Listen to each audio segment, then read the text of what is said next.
I didn't want to contaminate the atmosphere by in any way preparing myself to speak. Do you follow?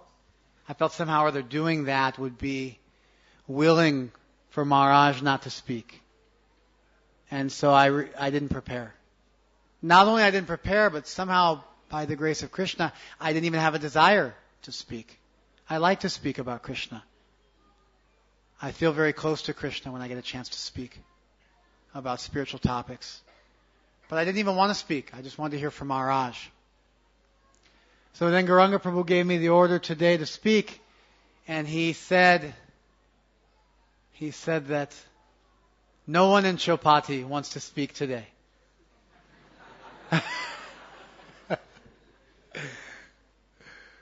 So it's thin praise. It's a double-edged sword. I'm speaking, but I think that perhaps there's none of the temple residents want to speak today because you all must be so despondent and disappointed that Maharaj isn't speaking today. Maybe many of you came with the expectation that Maharaj would speak.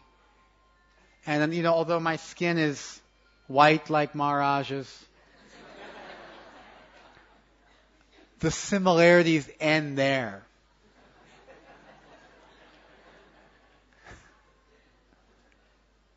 So anyway, Nimai Pandit was also thrust forward to speak to Keshav Kashmiri, and it worked out okay. And so I'm hoping, if I take shelter of my Ishtadev, Shri Shri Gaur Nitai, that they'll bless me and I can say something which will be of value to all of you great souls.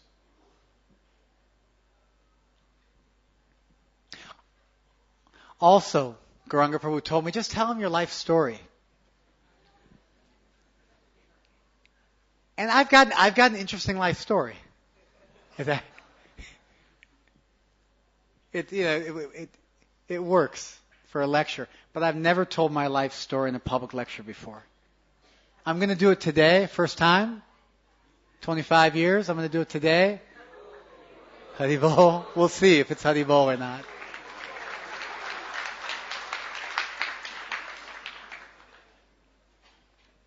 Anyway, I told him, you tell me what to do. And so then you say that to people and you expect they're just going to say, as you like. But he pushed me. You tell him your life story. So I'm going to do that. I don't like to tell my life story. I like to speak Shastra. And there's a reason. There's a reason.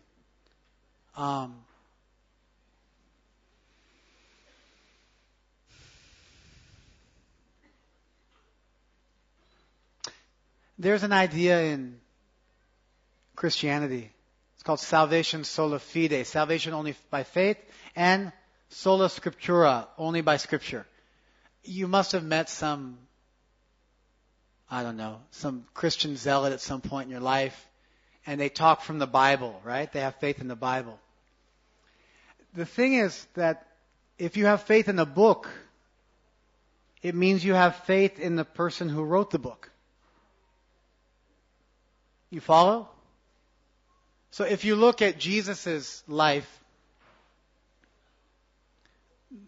he didn't write any books. He made disciples. They're called apostles. And they have what's called an apostolic succession. It's just like our parampara.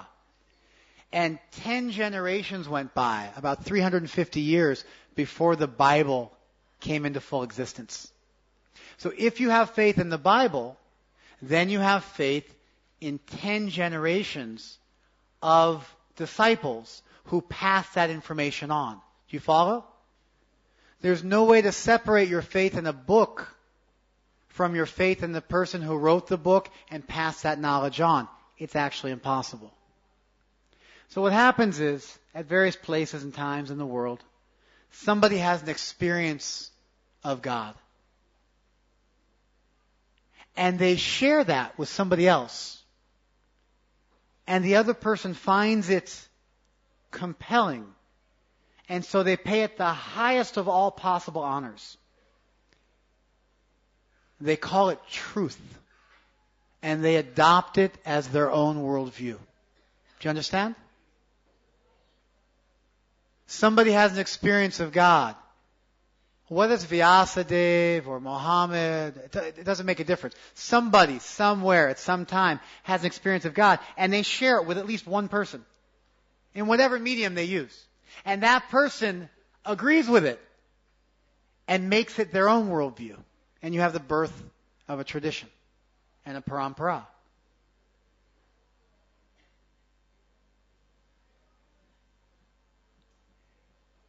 So, what happens right after that? That person who accepted, like for instance, this Prabhu had an experience of Krishna, and I became his follower. Maybe I didn't have the same experience. I don't have the same Shakti. I don't have the same empowerment. So I say, I might not have seen Krishna, but Gauranga Prabhu saw Krishna. Gauranga Prabhu saw Krishna. This means like maybe yes, maybe no. So I'll take that as a positive answer from you. Gauranga Prabhu saw Krishna. And I might not have seen, but I'm following him expertly. And therefore my adhikar, my authority, derives from my knowledge of and my obedience to the teachings that he gave. You follow? That takes some of the pressure off of me. Doesn't it? You follow? I may not be perfect, but I'm speaking to you from Gita. Gita's perfect, and therefore if what I say is proper according to Gita, it's also perfect. Bus, right? You can't question me anymore. You're doubting Gita. It's not me. You have faith in Gita? I'm speaking Gita, therefore what you have to accept what I say because I can prove that it's coming from Gita. You follow? Now if I'm a durachari, if I'm some kind of durmati, durjana, bad person, that doesn't factor into the equation.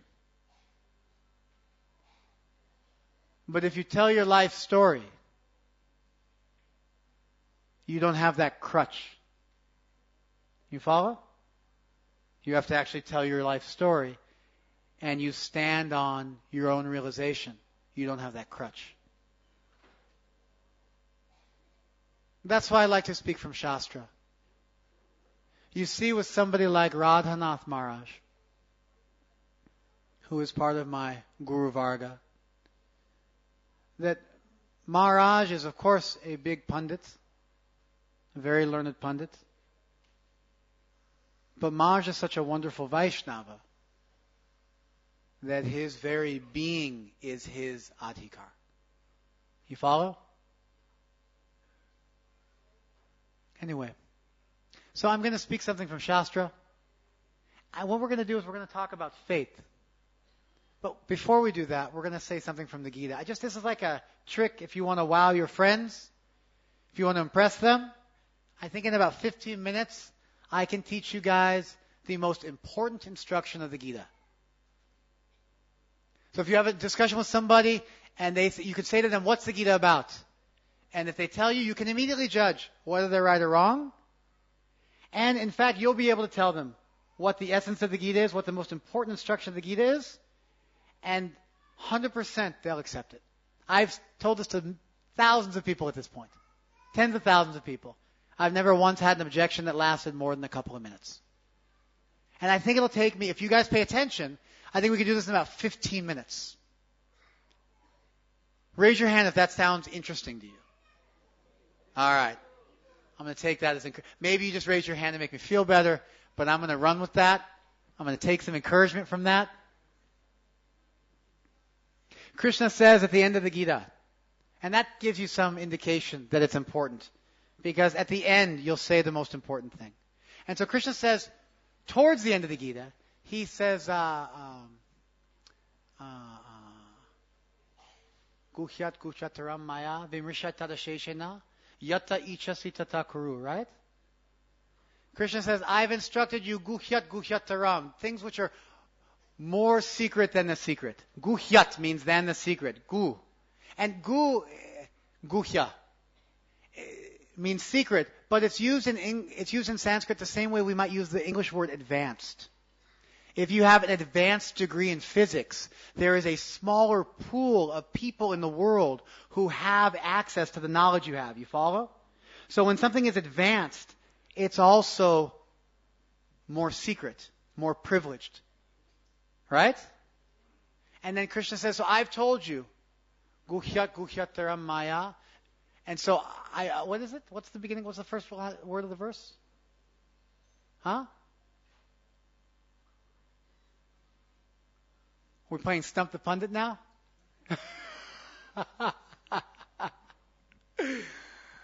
So, by me, I've explained to you that thing which is more secret than the secret.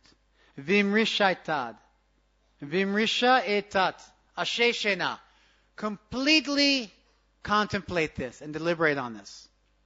Yata ichasi. Yata means as much as ichasi. As you desire, tata kuru. That much you do. This should be the last verse of the Gita. Krishna's finished. He's telling you he's finished. And he's leaving it to you. He's speaking to Arjuna directly. And by extension, he's speaking to all of us.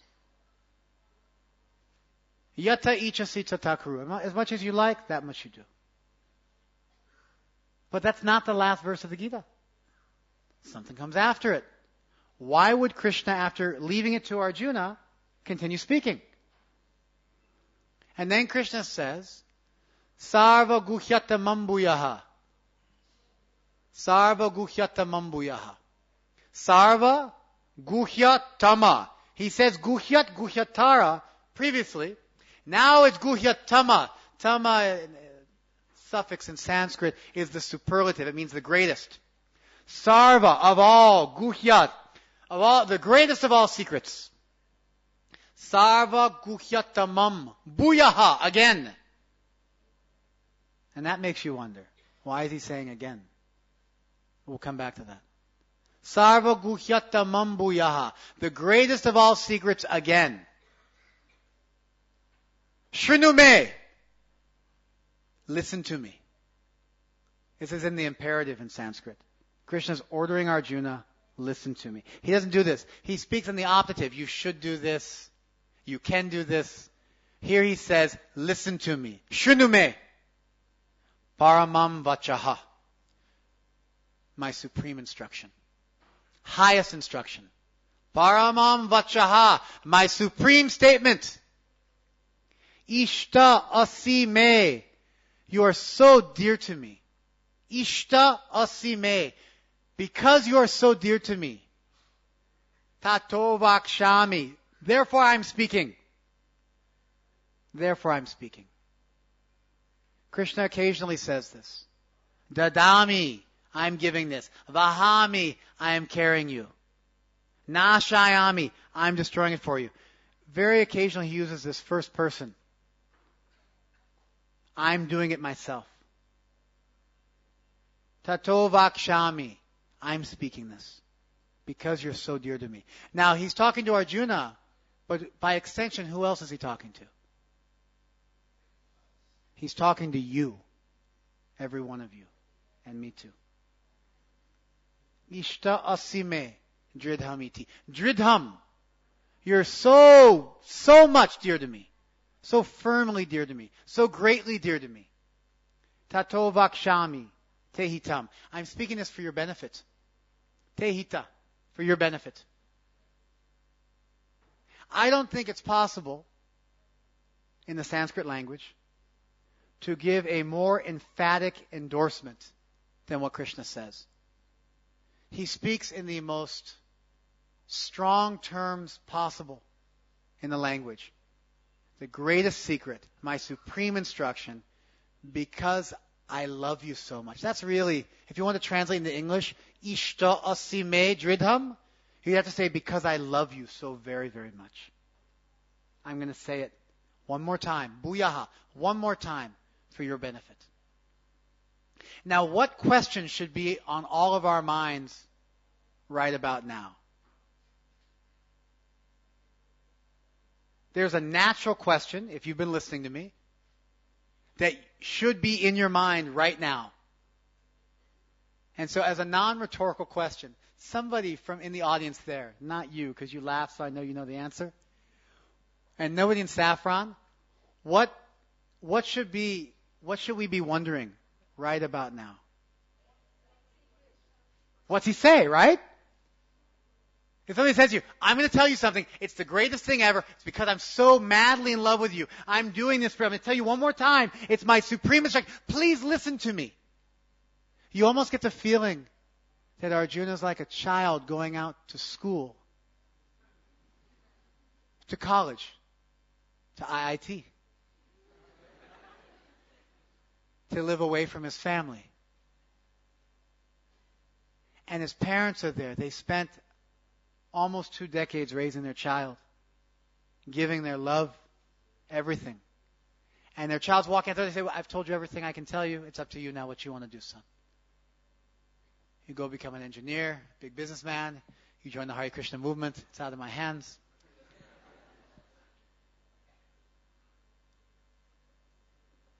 And then you catch hold of your son's hand, your daughter's hand as they're walking out of the house. You say, wait, one more time. Let me just tell you one more time.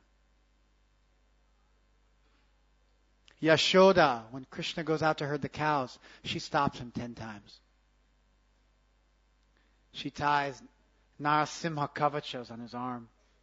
She chants mantra. She sprinkles argya on him. Because she just loves him so much. Practically every time Krishna goes out to herd the cows, it's like he's leaving for Mathura all over again. Everybody becomes inert. Their hearts stop. And they come back to life when they see the dust coming from the cows from Krishna returning home. The amazing thing is not that the devotees feel that way about Krishna. That we have seen, and maybe even we've felt a little bit of that. The amazing thing is that Krishna feels like that about us. Did you follow that? That's how Krishna loves us. We focus on pure bhakti, and so we try not to focus on asking anything. But we should also remember that Krishna is madly in love with us. So much so that Krishna stows away in our hearts when we leave him to come to this material world. And he's always just right next to us, waiting. Not getting in the way of our free will. Not forcing anything, because love necessitates free will. We have to have freedom to choose to love. Otherwise, it's rape. It's violence if you don't give some freedom. It's enslavement. Free will is a prerequisite for love. But Krishna loves us so much, he hides in our heart as the Antaryami. He gives the Shastra. He gives the Sadhu. And he just waits. Never getting in the way of our free will, and always giving us all opportunity. It's a miracle how Krishna accompanies us into this world. So Krishna loves Arjuna so much. And so when I'm thinking about this verse, I think about Krishna running after us like a parent running after their child before they go off to school. Just one more time. Let me say it to you one more time. Please listen to me. And the next verse. Manmana bhava mad bhakta. Bhava mad bhakta. Be my devotee. Bhava, be. Mad bhakta, my devotee. So in case you were wondering, what's the most important instruction of the Gita? The most important instruction of the Gita is bhava mad bhakta. To be Krishna's devotee.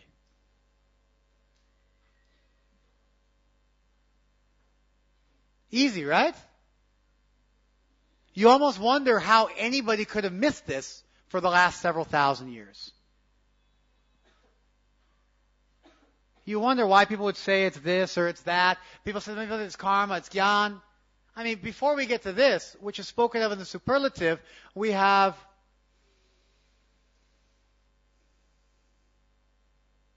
karmi bhyas chadiko yogi. One yogi is greater than all the karmis. Jnani bhyo pimatodika. I consider that yogi to be greater than all the jnanis. Tapasvi bhyo diko yogi. One yogi is greater than all the tapasvis. Tapasvi bhya, jnani bhya, karmi bhya. All in the plural. Yogi is in the singular. Tasmat, therefore, yogi bhavarjuna. Be a yogi. Of course, now you're confused because he said be a yogi, be a bhakta. What do we do with that? But then he says, yogi namapi sarvesham. And of all the yogis, madgatena antaratmana. One who within himself makes me his goal. Shradhavan. And with great faith. Bhajate yomam. That person worships me. And bhajate is where you get the word bhakti from. And especially, bhaj with shraddha is exactly bhakti. Because when Krishna introduces the idea of bhakti, yam yam tanum bhakta, shraddhaya architam, ichasi, that when one wants to practice bhakti, they require shraddha as a prerequisite qualification. You have to, shraddha means, we'll come back to that in a second. Same yukta tamo mataha. That person who with shraddha, shraddhavan, with shraddha, they have shraddha, bhajate yomam, they're worshipping Krishna. Same, I consider him yukta tama. Yukta is the past participle of yoga. It means yogad. The word yukta is where you get the English word yoked from. He's connected to me. Same yukta tamo mataha. That tama word again. The most connected with me. Mataha, me mata. My opinion, he's the most yoga to me. So he says the yogi is greater than the karmi, the jnani, the tapasvi. And of all the yogis, just in case you're wondering, the bhakta I consider to be the most yoga to me. That's my opinion.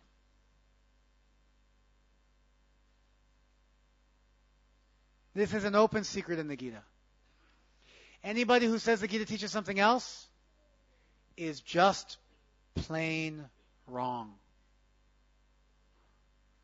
Somehow or other, the Hare Krishna movement got it right.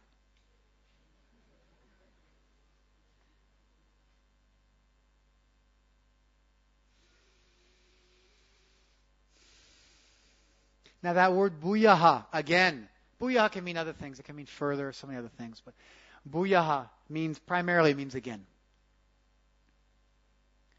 So this verse, manmana bhavamad bhakta, this verse is the only verse in the Gita quoted twice.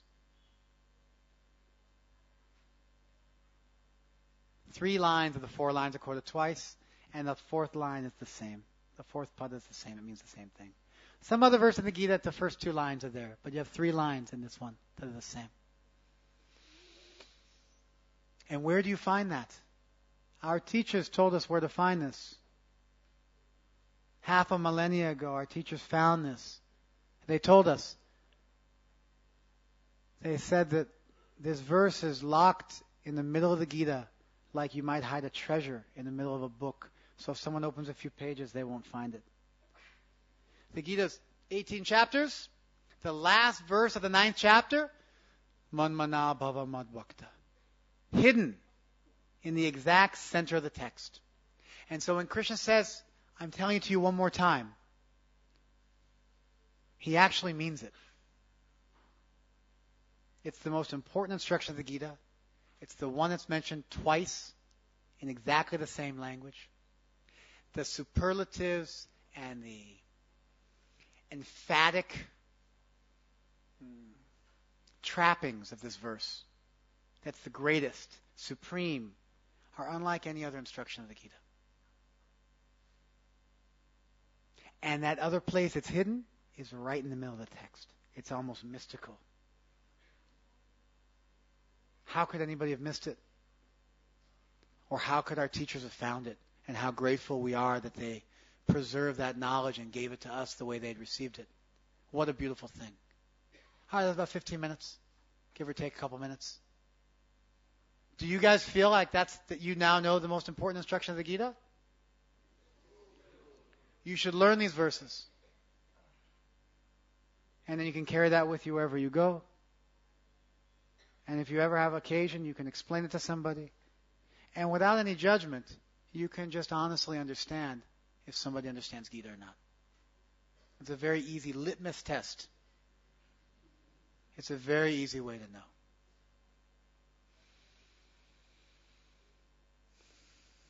Questions up till now?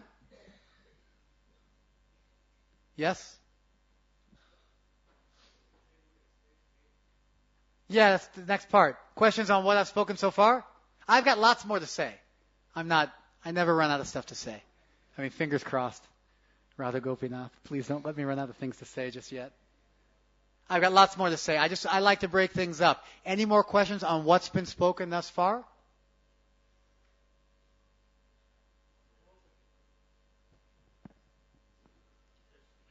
Sometimes my friends ask me, what kind of a God Krishna is? He says, become my devotee. What kind of a God he is? He's very kind. I understand your question. I'm just having fun with you. Sometimes you say to somebody, you think you're the center of the universe. You think the whole world revolves around you. Sometimes I say that to my wife, or she says it to me. Depends on what day it is. The whole world doesn't revolve around you. Of course, if you have this disease that you think the world revolves around you, there's an easy solution. You know what it is? Huh? Ask yourself? No. If you think the world revolves around you, I have an easy solve to your problem.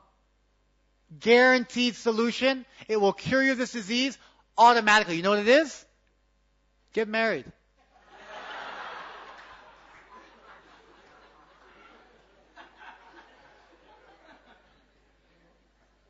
You'll find out the world revolves around your spouse. And that's true as much for ladies as it is for men. And then if you still have some very antibiotic resistant strain of that disease,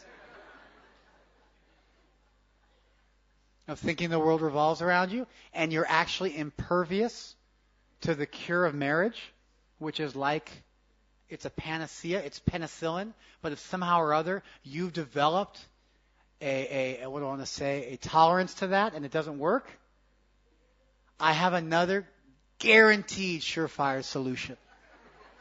Even more potent than the last one. 100% it'll work. You know what that is? Have children.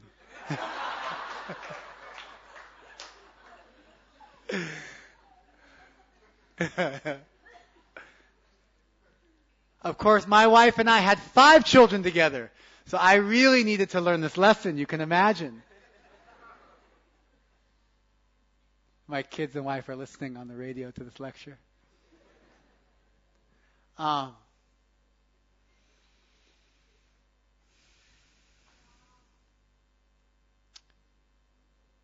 So, of course, the next natural question, now that we've heard, be my devotee, be my bhakta, which means practice bhakti, what's the next natural question?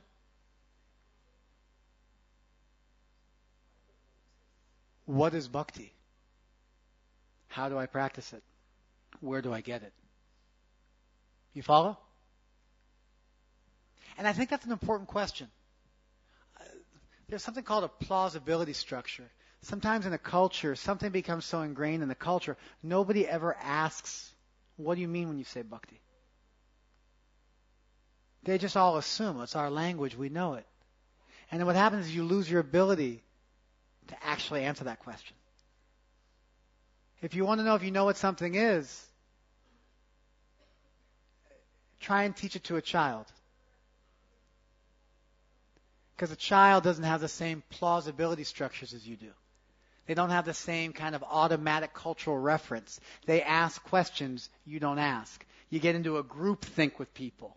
You develop a lexicon, a language, and you just talk about stuff without really thinking too much about it. And then a child comes in and goes, what does it mean to be a devotee?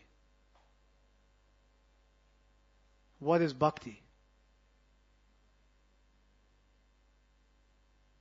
And you have to really be able to answer that question. We say devotion, but then the word bhakti implies, bhaj as a verb implies some actions. Then we say devotional service. But then devotional service may be done for a reward.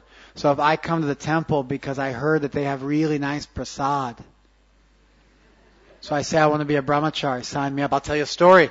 One devotee came to our temple in Los Angeles where I joined, and he saw the plate of bhog on a silver plate. He said, "Oh, can I get that?" And they said, "No, this is for the deities." He said, "How long till I become a deity? How long do I have to be here before I can become a deity?"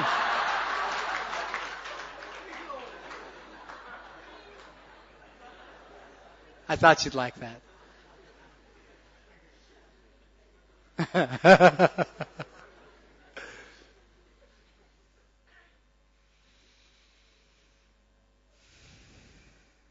What is bhakti? If you come to do seva, devotional service, but you want something, is that devotional service? Devotion, of course, implies devoted. Devotion implies you're devoted to something. So it implies there's you and there's something else. You follow? What is the nature of that person you're devoted to? These questions have to be answered. To be able to answer the question of what is bhakti, and without knowing the answer to that, the instruction, become my devotee, is meaningless. You follow? Of course, to understand bhakti, you have to understand shraddha. That's another point. But let's talk about bhakti for a second. I'm going to explain bhakti to you the way I explain bhakti to Americans. I'm going to explain bhakti to you right now the way I explain bhakti. Thus far, I've been speaking to you the way I would speak to a Deshi audience. I've used a few more Sanskrit words than I normally would. And I've told some jokes that I know a Deshi would appreciate and be tickled by. And so I've been sculpting my class for a Deshi audience. But for a moment, I'm going to speak to you the way I would speak to somebody who had no culture of understanding bhakti. And my suspicion, I don't know, I'm going to ask you guys afterwards. My suspicion is if you understand this, you'll be able to understand bhakti even better. Because it'll answer a few questions you never asked.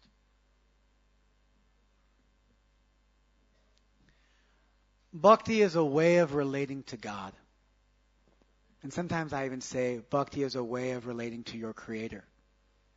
I drop the word God because some people have a hang-up on God.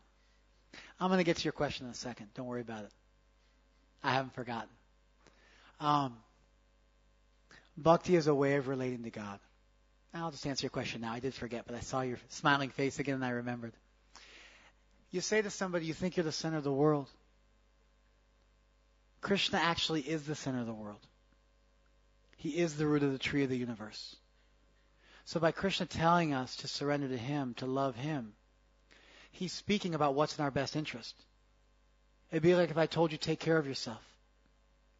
It'd be like if I told you to pursue truth. It'd be like if I told you to be good to yourself, to be real, to be honest, to be open. These injunctions are self-evidently beneficial and virtuous. Krishna is the personification of virtue. Virtue is a person ultimately. It's not an abstract concept. Ultimately, perfect virtue is a person. That person is Krishna. And so when Krishna says surrender to me, He's saying do what's best for yourself. Help yourself. You follow? The problem we have is we anthropomorphically think that if Krishna says to surrender to me, it's like me telling you to surrender to me. You follow? But Krishna is not an individual the same way I'm an individual. We say, you think you're the center of the world. Krishna actually is the center of the world. You think everything's about you. Everything is about Krishna. You follow? And so because Krishna is a singular entity, this instruction does not have the same negativity as if any other individual in the universe was to say it. And the problem with your friend is they're guilty of being an anthropomorphist. They think God must be like them. They lack creativity and spirituality. They haven't properly understood the nature of the deity. What do you think? Is that okay? Good answer, right? Got a little spice to it. Stop them in their tracks, right? Yeah. It's a poor question. from a feeble mind that can't get beyond themselves and thinks if God existed, God would be like me in every way. When the very principle of God is that God is beyond you. You follow? And so usually when somebody asks a question, there's a mistaken premise. They don't tell you the premise. They assume it. That's why it's a premise. So then you have to go back into their question and figure out where they went wrong in their thought process and correct the premise, and all of a sudden the question falls apart. That's a trick, by the way. The mistake in people's thinking is always something they didn't tell you. It's something they assumed, and they try and slide it by you. Sometimes they don't even know they assumed it. And so the assumption is, if Krishna says something, it's like as if I was to say something to you, which is to ignore the very definition of God. Okay. Good? You happy? All right. So, what is bhakti? Bhakti is a way of thinking about your Creator. It's a way of relating to the deity. It's a way of understanding yourself and God and your relationship. Bhakti is the idea that my Creator is unlimitedly powerful and unlimitedly kind. Omnipotent, Achincha Shakti, Avichincha Shakti, and omnibenevolent. All good. All good. And also omniscient, Sarvagya. Krishna knows what I need. Krishna is capable.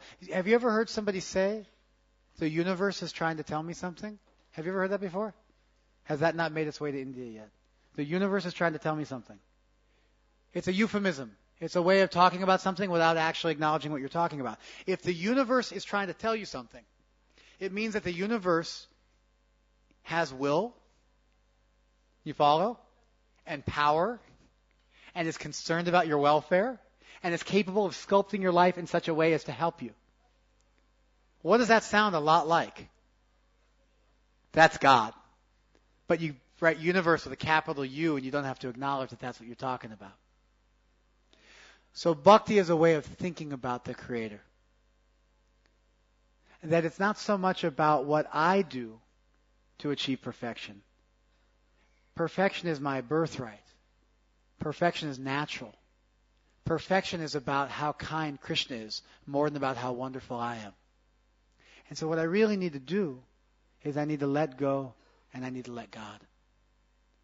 Bhakti is the idea that perfection is natural and a natural byproduct of the universe we live in with a loving deity who's unlimitedly capable of helping us.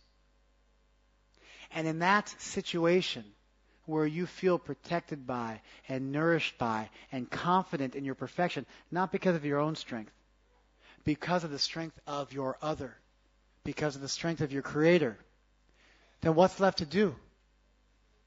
You cry out. You cry out. What do we call that? The ritualized crying out to your Creator. What's that called? Huh?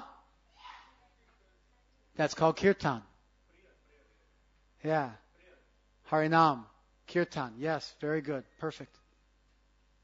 That's why bhakti traditions do kirtan.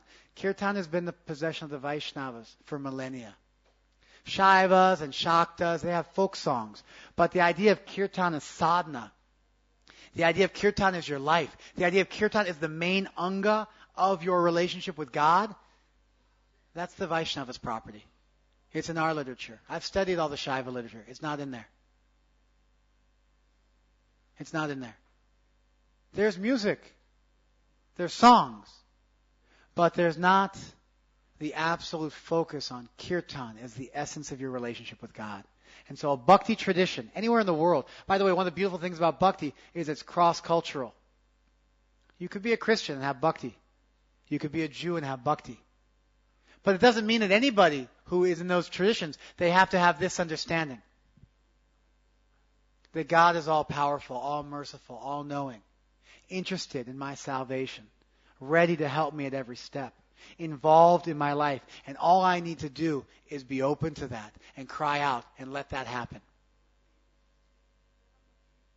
That's why we raise our hands. It's not an empty ritual. There's a purpose behind it. That's why the Hare Krishna mantra isn't a mantra.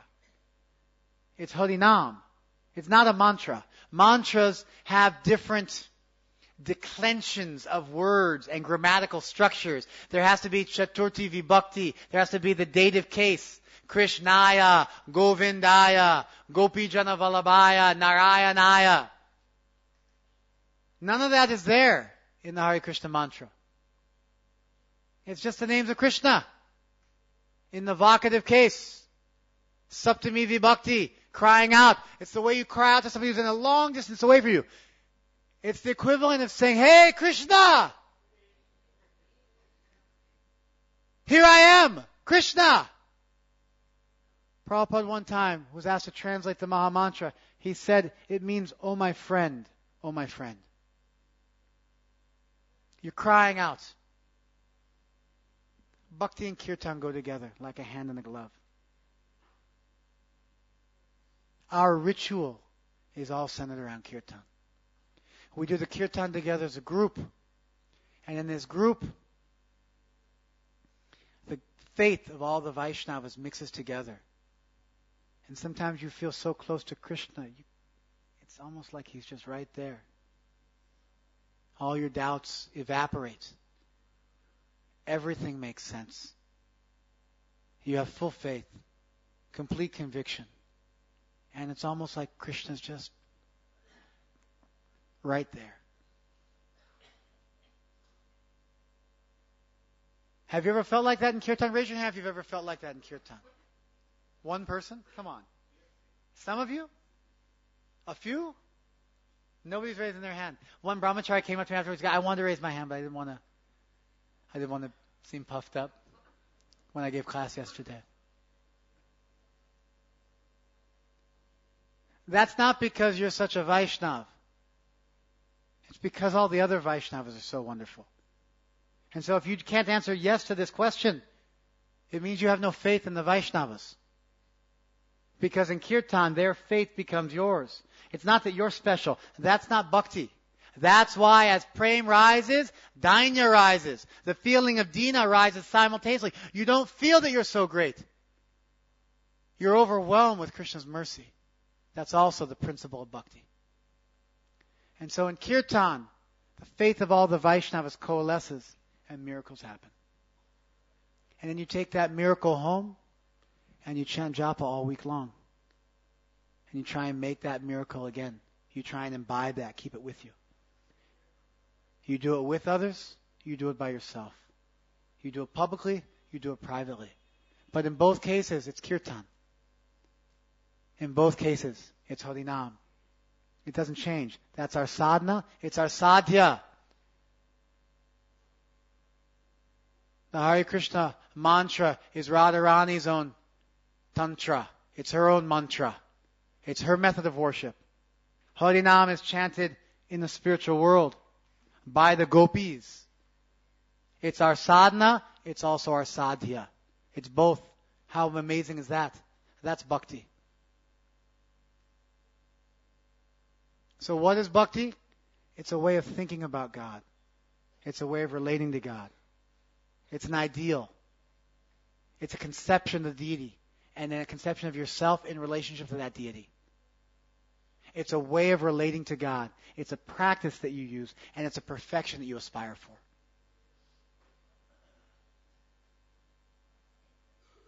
What do you think? Is that a good definition of bhakti? And that definition of bhakti doesn't need to come from Shastra. And it doesn't need to be only linked to Hindu Dharma. That definition of bhakti is enough that anybody in the world can relate to it. It's open enough. And if you think about our tradition, what do? We offer a leaf and a flower to Krishna. The simplest of things from His creation. A little sample of fire, like a lamp to the sun. A little sample of water. A little sample of the earth in the form of a flower. Ether in the form of Akash, in the form of the Dup. And Vayu, Anila in the form of the Chamara. The simplest of things. As a vehicle for our bhakti. Prabhupada installed deities in Los Angeles. First Radha Krishna deities in the Western world.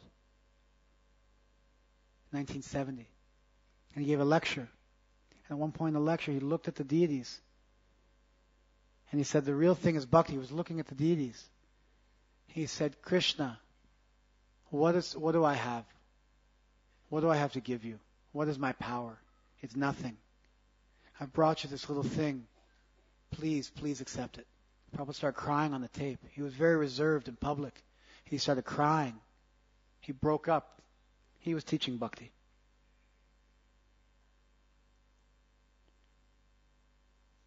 Ritual is a beautiful thing. But it can also have a problem. Just like there was one guru, he was lecturing.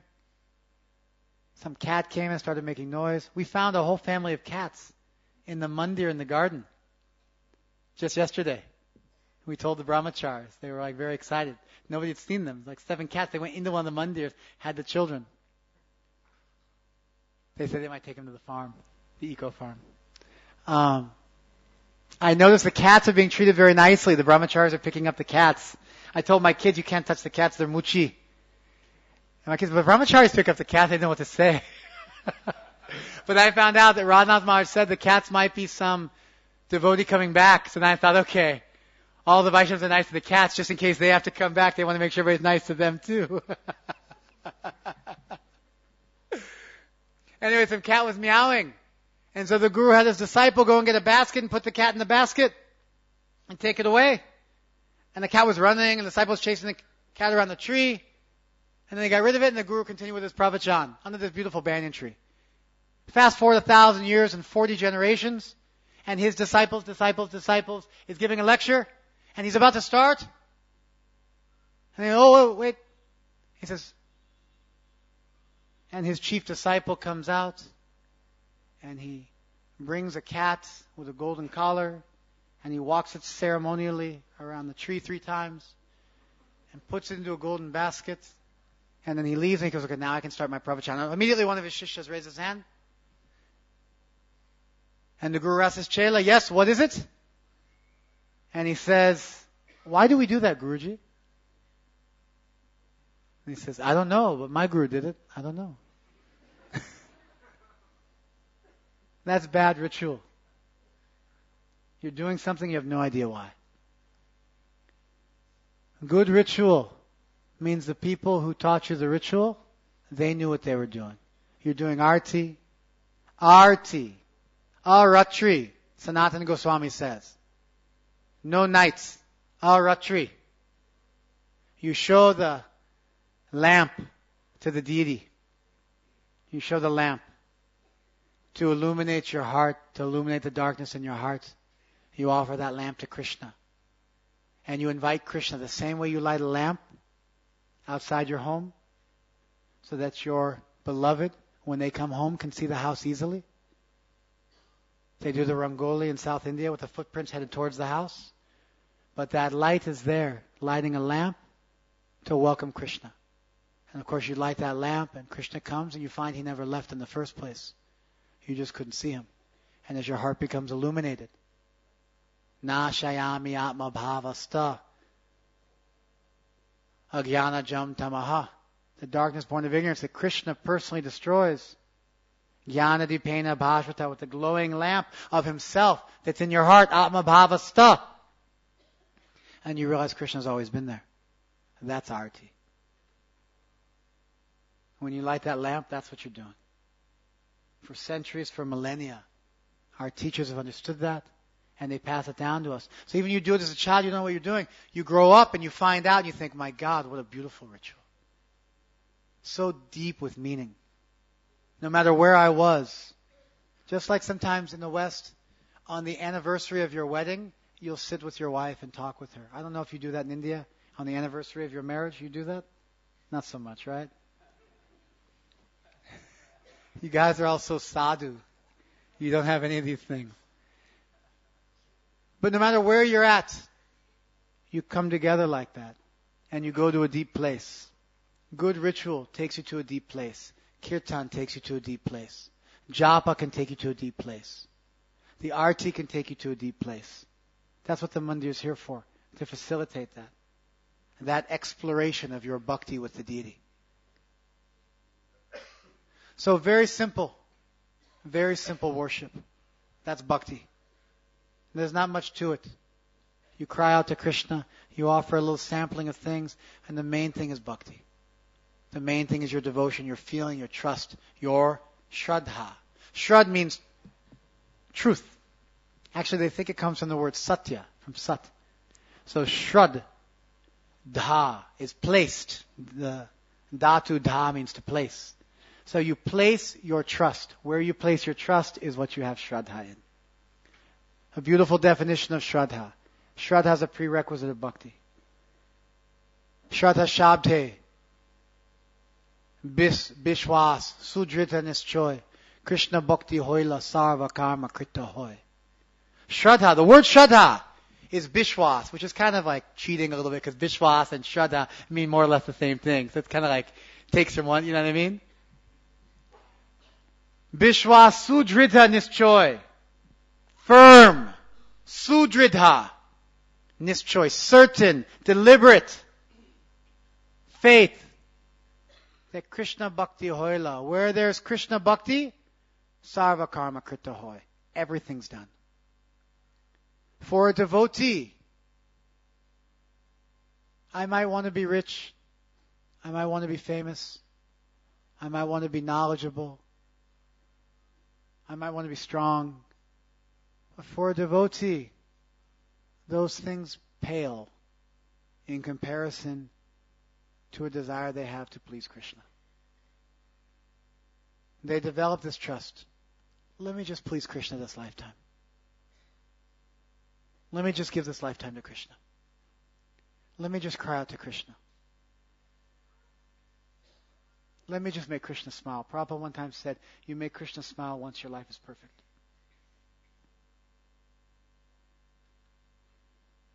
You have to have that faith. I like to define faith as enough interest in a hypothesis to do the experiment. You hear a hypothesis, like I might give you a hypothesis. You should stand on your head all day, and you'll get Krishna Prem. And you might think, your hypothesis is not very compelling. I'll pass. No interest. The Vaishnavas give us a hypothesis. Their life gives us an idea of what our life can be. And if we find it compelling, interesting, substantial, then we do the experiment ourselves. We might not have full faith. Black and white thinking, it just is a way for you not to do anything. No one succeeds with black and white thinking. You don't learn a language, you don't get a degree. Everything in life which is worth doing, you do incrementally, step by step for a long period of time. The on-off switch is just like if you don't want to do it, you'll say, oh, it didn't happen. I tried learning a language for 5 minutes, it didn't happen, so I guess I should give up. If something's worth doing, then you spend the time. And gradually, incrementally, you grow. Gradually, step by step, little bit by little bit. So bhakti means, I see the Vaishnavas, who are the living Bhagavats. They're the living example of bhakti. And I find them to be attractive. In fact, I find them to be so attractive, I think, I want to be like them. And so I do the experiment. I don't have full faith. I have something. I don't have full faith. But then through the exploration of that bhakti, Krishna begins to enter my heart and awaken transcendence and give the gift of bhakti to me. And at a certain point, I don't have any more doubts.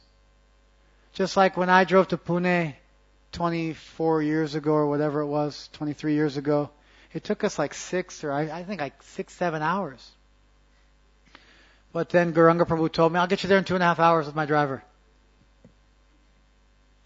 I thought, oh my God, that sounds really dangerous. He said, no, there's a big 6-lane highway, flyover, and so many things. So I haven't seen it. So maybe I start out, I don't know. I've only seen a 2-lane road. He's telling me there's a 6-lane road. I don't know. I've never seen it. But he seems like he's a smart guy, and he's bright, and he's got something going on, and I'm thinking maybe. So I get in the car and I go. And I see amazing things. I see a 6-lane road. I pass the airport and I see planes. I've never seen those before. They're flying in and out. I see so many things. Till by the time we're driving up to the Pune temple, I know that Radha Vrindavan Chandra are inside. I know they're waiting for me. I don't have any more doubts. I might not be at the finish line, but I'm no longer at the beginning. So faith is enough interest to get off your backside and take some steps. It's not blind. It's based on having some interest in that hypothesis, some conviction. And with faith, we begin bhakti. And so now I'm going to tell you my story.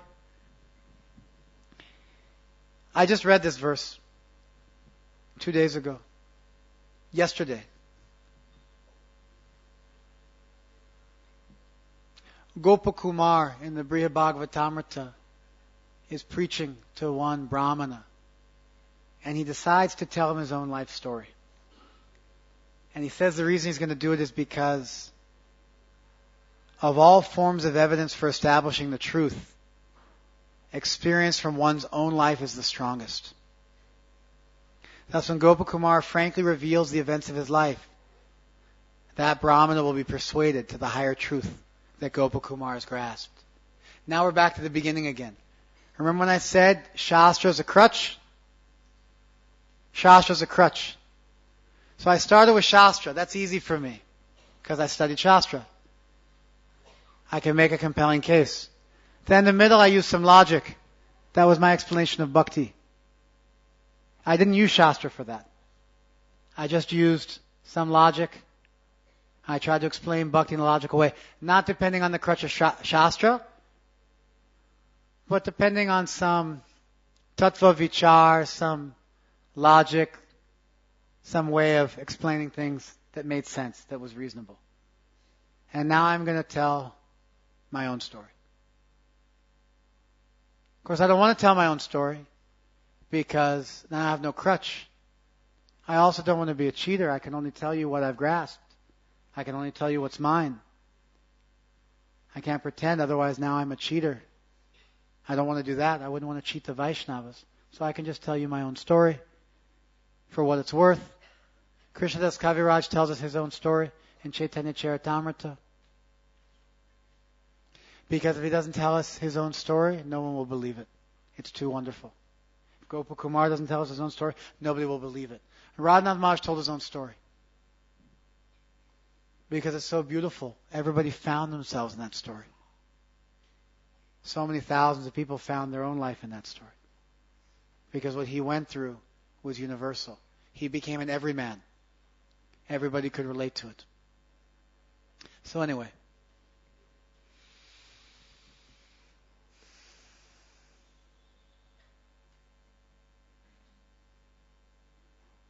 When I was 15 years old, I'm 41 now. When I was 15 years old, I made friends with some devotees. And I moved out of my house when I was 15. I'm from a well-to-do family. I moved out of my house, lived on my own when I was 15 years old. It might even have been 14, definitely by 15. I moved back in at some point. And I had these friends, they were about 10 years older than me. And they were kind of big businessmen. And what they did for business I won't mention, but they were kind of big businessmen. And I looked up to them. I thought they were very cool. And I wanted to be just like them. And they were vegetarian. So I was raised eating beef. I'm not ashamed of that. I wish it had not been the case, but at this point I'm happy that I am where I am now, and I don't have so many regrets. And we'll come back to that in a second. Yeah, I thought these people were cool. And so I started copying them. And so they were vegetarian. I became vegetarian.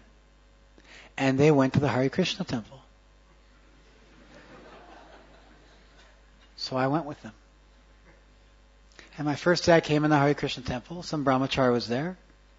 And he told me I should practice celibacy. Which I think is kind of an unusual opening gambit for somebody. I think it's an unusual kind of opening line to lay on somebody. That was the first thing he said to me.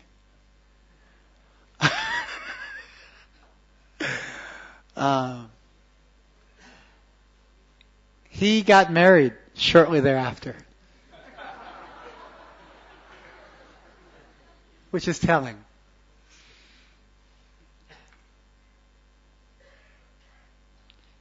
And I ate some pakoras. And I thought, I did not like them. I don't know, man. I didn't like them. And the devotees were a little weird, a little strange. I wasn't so into it. But I liked my friends. I liked my friends. And so because of them, I kept coming. Now, at that point, I would stop taking all dairy products unless they came from protected cows, and nobody was protecting cows. This was in 1988, 89. Yeah. And so I used to bring my own prasad to the temple. I would bring a pot of sabji and rice, and I would put it on the altar, like right at the front, and I would offer it, and I would sit with the Vaishnavas while they ate the Sunday feast prasad, and I would eat that prasad that I had cooked. Because I just loved being with them so much, but I didn't think it was right for them to drink milk from animals that were slaughtered. I didn't think that was proper. I was 16, 17. I started chanting japa. I had the Bhagavad Gita, and it was given to me, and I put it next to my bed. I had some little talismans from various spiritual traditions, and I put the Gita there with that. I tried to read it, but I got caught up on all the names at the first chapter. For like 2 years, I couldn't read the Gita. From 15 to 17, I couldn't read it. I tried 100 times. Duryodhan and Satyaki. And I hadn't read Amar Chitrakatha growing up, so I didn't know any of these people. I hadn't watched the Ramayana or the Mahabharata video, so I didn't know all these people. Then when I finally made my way through the first chapter of the Gita, I thought, oh, Krishna's into war and Arjuna's into peace. Arjuna's going to convert Krishna.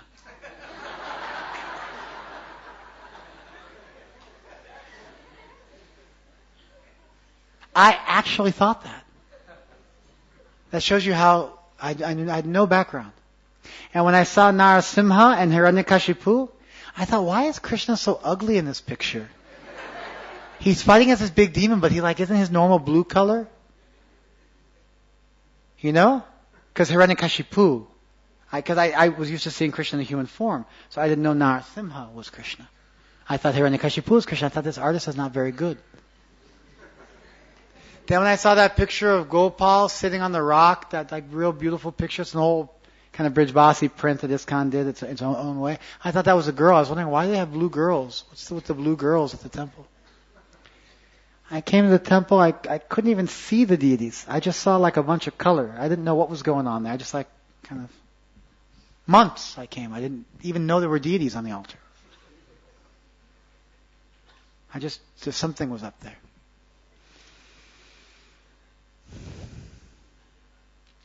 But what happened was,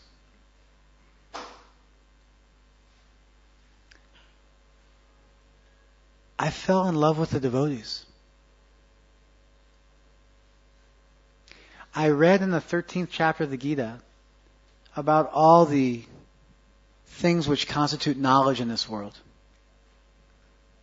Simplicity and humility and tolerance and compassion. Kindness to all living beings, philosophical inquiry into the truth.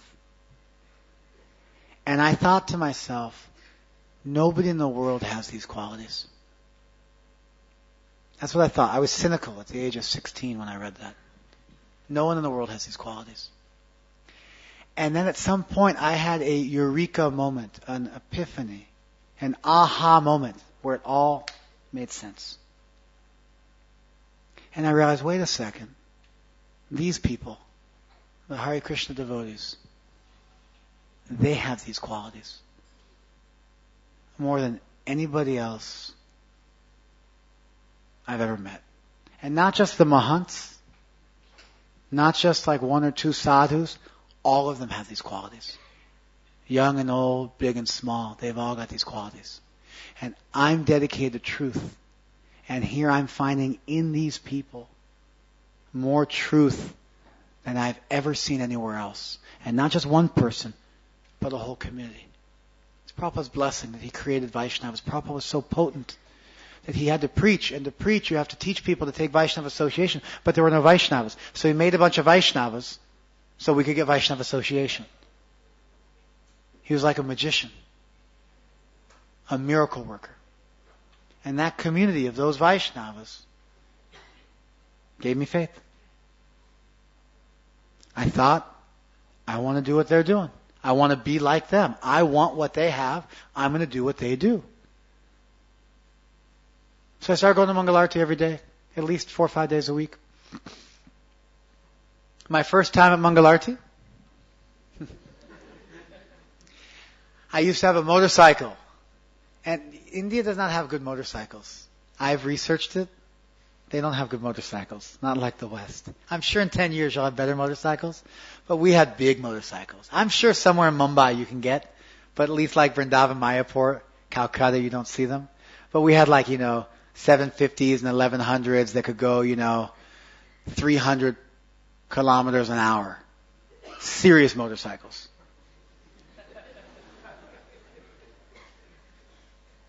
Serious motorcycles. And I used to race motorcycles as a kid. And we never wore helmets. There was no helmet law in California where I grew up. Oh, by the way, my parents used to take me to Westwood, which is where my dad was doing his graduate work at UCLA at the time, studying architecture.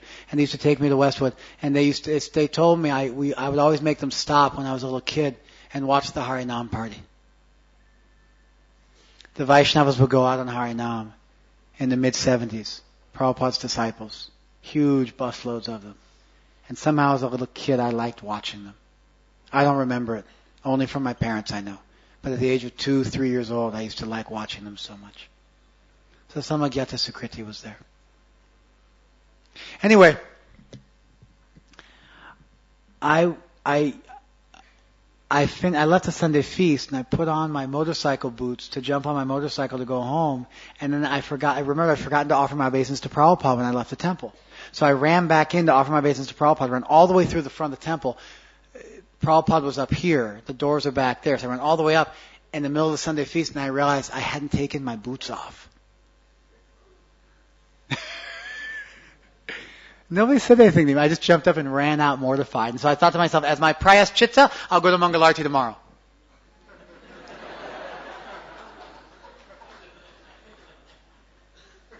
That was my first experience in Mangalarti. And I would cook prasad from the Higher Taste cookbook at my house. My parents, they ate meat. So I would clean the whole kitchen with vegetarian soap. And then I would wash the pots in a bathtub, in a restroom that we didn't use very often, because I didn't want to use their sink because their sponges were muchi. So I had a set of sponges and pots that I kept in my room and washed in the bathtub, and I would go and make prasad. After cleaning the kitchen, taking a bath, putting on fresh cloth, and I'd go make prasad. Call it Brahminical tendencies or obsessive compulsive disorder. It's probably somewhere in between, but that's what I did as a kid.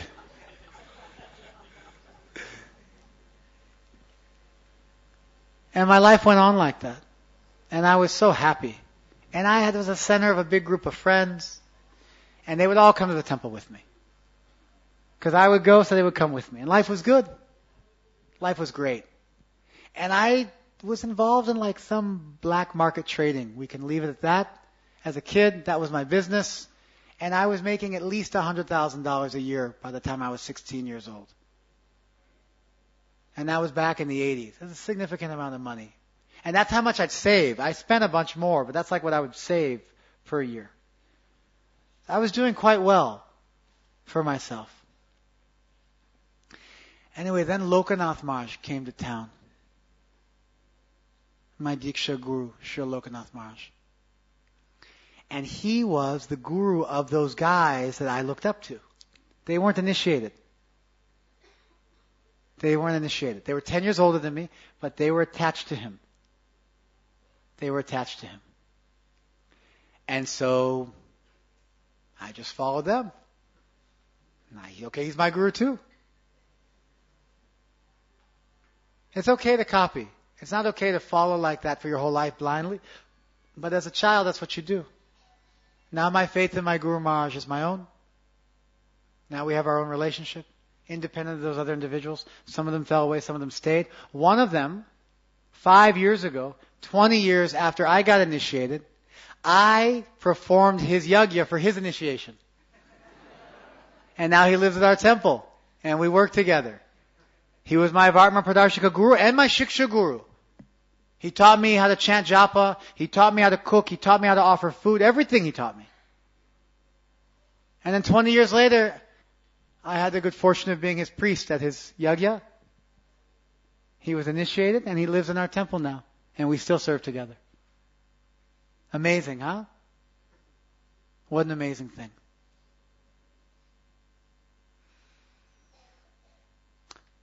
So I was making all this money. And I was attached to making the money. I was chanting 16 rounds, going to Mangalarti 4 or 5 days a week, only eating prasad, and taking darshan at least every day at our temple. But I was attached to making this money. And then my Guru Maharaj came to town. And my friends had to drive him to Laguna Beach and to San Diego for programs for a few days. And so I said, okay, I'll come with you. I'll come with you. And so I jumped in the car and drove down with him and lived in the temple for a few days as we traveled and soaked in his association. And then he gave a class on karma, vikarma, and akarma from the 4th chapter of the Gita. And that class pierced my heart. And I vowed right then and there to give up my black market dealings. And then I went home and I had an opportunity to make like $10,000 in one night in about half an hour. And I gave up my integrity. And went back on my commitment from that class. And then I had an opportunity to make tens of thousands of dollars in just a couple of weeks. So I told myself, I'll give half the money to the temple. It'll be okay, I'll just do this one more time. Then I'll give it up. And the day I made that decision, I was driving home from the temple, or driving home from the business activities after having visited the temple. And the front tire of my motorcycle blew out while I was going 80 miles an hour. And I flew over the handlebars and landed on my head.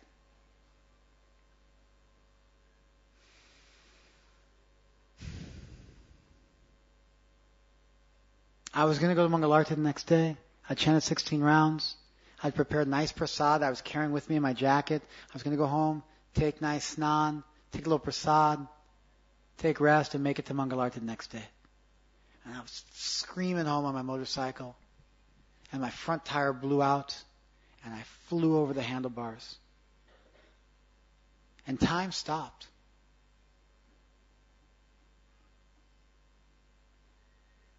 I was in the air for an eternity. Time stopped. And I was filled with this deep regret. This deep regret that I'd wasted my life. I'd been given some truth and I hadn't followed it. Do you understand? Something had been given to me, and I had ignored it, and now the opportunity was gone because I was going to die. Something amazing happened.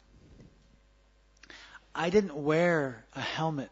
I wore sunglasses when I drove my motorcycle because that's what cool people did. Only uncool people wore helmets. We would laugh at people who wore helmets. Now, in the 80s in California, there was no shortage of organ donors. But once they passed the helmet laws in the early 90s, it became more difficult to get organs donated in Southern California because so many people died from motorcycle accidents. But that day, on my way home, I saw out of the corner of my eye in a motorcycle shop a beautiful cobalt blue. It's like a very kind of bright blue color. Full-faced Kevlar racing helmet. It's a major racing helmet. And the cobalt blue color exactly matched the gas tank on my motorcycle. And it was just too good to pass up. So I went in and dropped $400 on this really fancy helmet because that's the kind of thing I like to do in those days. And I couldn't tie the helmet to my... You can hook the helmet on your seat, but you can't do that when you're riding the bike because it unbalances the bike, so I had no choice but to wear it home. And I wasn't so into wearing it home.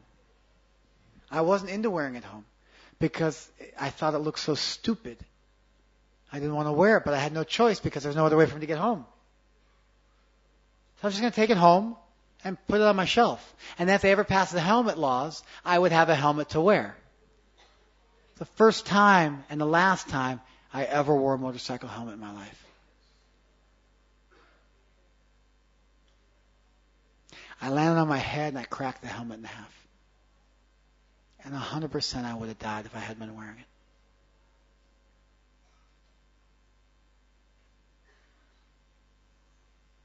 And there was nobody there. It was in the middle of a country road. I picked up my bike. I was covered in blood. When I went and knocked on the door of somebody's house, they thought I was like some kind of nightmare. They called an ambulance, and I was on my way to the hospital in a full state of shock, and I just said, "Okay, Krishna, you got me."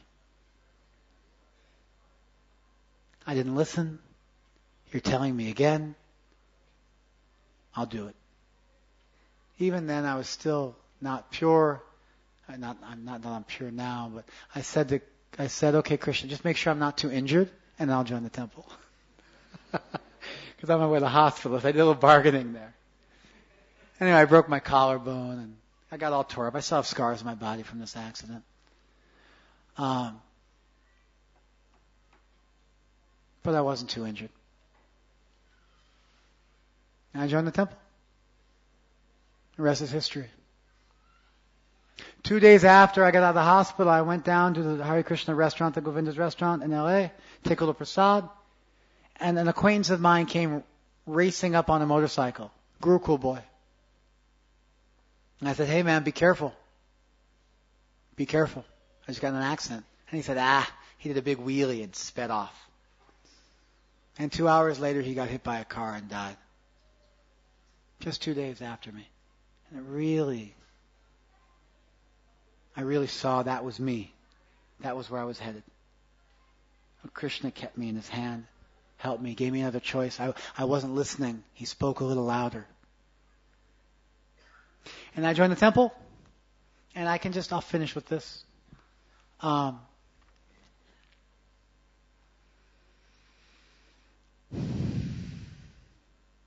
I remember praying, even before I went to the temple. "Please, God, show me the truth, and I promise you I'll follow you." I was so sincere. I even remember crying. "Please, God, show me the truth, and I promise you I'll follow it. Please just show me the truth." Have you guys ever prayed like that? I prayed like that. I don't pray like that anymore. I haven't prayed like that in decades. My prayer for the last couple decades has been, thank you, Krishna, so much for showing me the truth. Please forgive me for not following as nicely as I should. Please give me the strength to follow, keep my commitment to you that I made so many years ago. That if you showed me truth, I'd follow it. Please give me that blessing. Yeah, I can say I've made so many mistakes in my life, but I'm so grateful. I'm so grateful to Krishna and the Vaishnavas. I'm just overwhelmed with gratitude. So, I'll finish up with a little something, but I gave you some Shastra, the secret of the Gita, the essence of the Gita. I tried to present bhakti in some universal terms, in a logical way, in a reasonable way, that gave some information about what that bhakti being spoken of in the Gita was. And what I spoke, although logical, is also Shastric. I just didn't quote the Shastra. And I told you my own story, which is the story of someone coming to bhakti, interfacing with Krishna, having Krishna speak to them, teach them, help them, learning how to cry out. And so I tried to 1, 2, 3. And to wrap it all up, I can just say this. I come here to Chowpatty because for me this place is like Mayapur. Of course, where I live is also Mayapur. I live at the feet of Panchatattva in Laguna Beach. And that place for me is also Mayapur. But I come here because I feel so purified being with the Vaishnavas here. I feel so close to Krishna being with the Vaishnavas here. I see so much bhakti in them. And I feel uplifted by it. And just, my wife and I came here last year for the first time. Radhanath Maharaj has been telling me for decades to come here. We came for the first time last year. And just after 1 or 2 days here, we were sitting together and we said, you know what, if we went back home now and spent all that money just to come for these couple of days, that last kirtan we were in, that made it worth it. We came to a kirtan, and if we just got off the plane with 5 kids, we brought all 5 kids. If we got the plane with all 5 kids and all the money it cost to come here, and all we did was attend that one kirtan, that's enough. That's sufficient. So I think this place is a tirtha. And I think all of you are wonderful Vaishnava, pure Vaishnavas. Because I feel so close to Krishna in your association. And so that same magic that happened in my life so many years ago by the grace of the Vaishnavas in LA, I see that same magic happening here right now today with all these people coming to Krishna. And I'm sure that that's the magic which has been happening for all time. Forever. People have been coming to Krishna through the grace of the Vaishnavas. So all you saffron-clad sadhus, you have a great responsibility to be incredibly pure, to give a wonderful example to all the devotees, so that when they place their faith in you, it's not misplaced, so they don't become disappointed or despondent. All of you grihastas have a great responsibility to live an ideal life, so that those people who are coming can model their lives after yours. All you Madajis have to become very advanced, because being in a woman's body does not exempt you from becoming a pure devotee and inspiring others with both your words and your actions. And all of you guests have the opportunity of a lifetime. There's nothing more dear to me in this world than my relationship with Krishna and the Vaishnavas. I'm attached to my family like anything. I'm attached to my body like anything. I'm not willing to put them in front of my relationship with Krishna at this point. It's the dearest thing I have in my heart. I feel like I've been given a gift which is eternal, which the sands of time isn't going to wear away. And I'm just holding on to that with great hope, great confidence. Not because I'm special, but because Krishna is just that wonderful. As far as I can understand, that's bhakti. You get that sentiment, you beg it, borrow it, or steal it, you cultivate it, you hold it dear, you never let it go, you enshrine it on your heart, you do puja to it, and one day you make it your own. Thank you very much. Hare Krishna.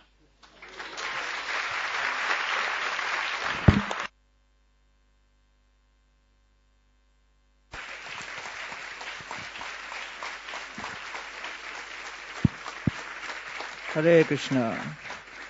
Thank you so much, Tukaram Prabhu, for that brilliant class.